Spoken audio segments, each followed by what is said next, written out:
Today I'm going to demonstrate how you can modify and customize your corners with your pattern brushes. So oftentimes you may have a pattern brush that you've made to show a seam line and a stitch line. So you can see the solid line would be your seam line, the dashed line would be your stitch line.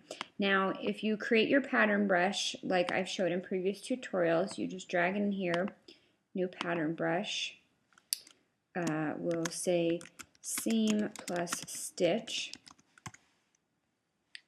and you draw a rectangle. You'll notice your corners don't come out quite like you might want them to. Now if we draw that and do it so the solid line is on the outside, you'll notice again you have gaps in the corners because all you've defined so far is your straight line, how your straight lines are going to come out with your pattern brush.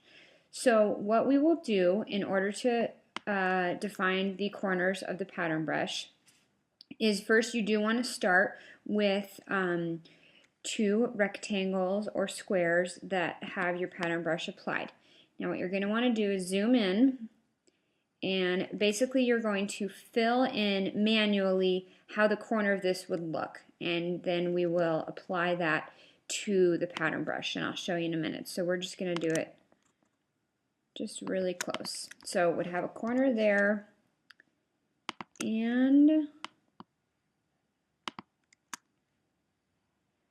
it would have a dashed line there.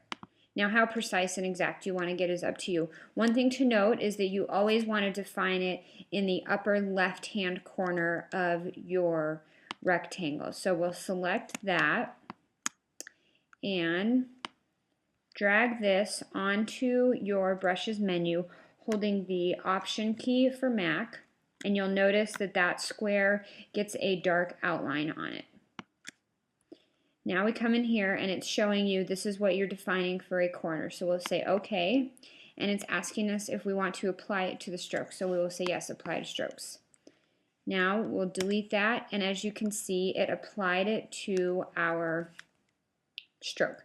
Now the square is not perfectly lined up. We can go through and tweak that. It's just a matter of redoing it, pulling it in there, and getting it until it lines up. But for now that's fine.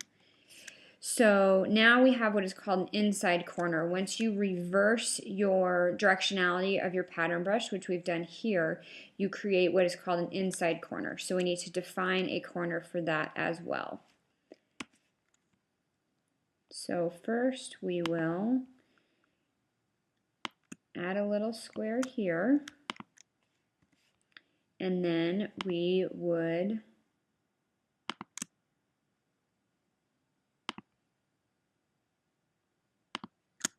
draw a line that would complete that corner.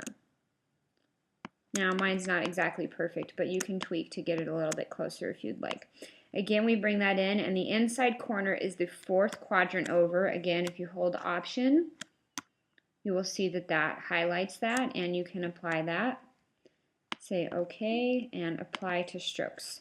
So you can see that that filled in the corners of my pattern brush. So now as I make my squares and rectangles, I get a nice result with something that allows me to, let's say, draw a zipper and demonstrate the seam line and the stitching line. I hope you now understand how to apply corners to your pattern brushes and can create a little bit more complexity with your designs. Thank you.